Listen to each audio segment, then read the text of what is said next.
দেওয়া লেগে গেছে।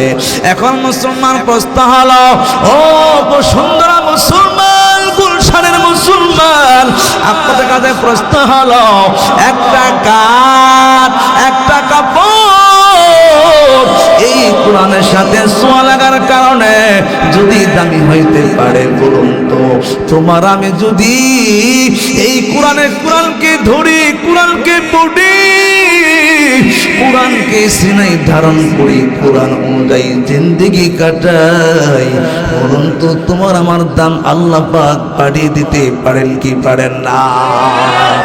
মুসলমান কেন বাড়াই না? কোরআন অনুযায়ী আমরা চলতে পারি না। মুসলমান যদি চলতে পারতাম, এখন আমি যদি অনেক ভাইকে প্রশ্ন করি, এমনও বাসা পাওয়া যাবে টিভি ঠিকই আছে কিন্তু মাগার কোরআন নাই, ঠিক কিনা?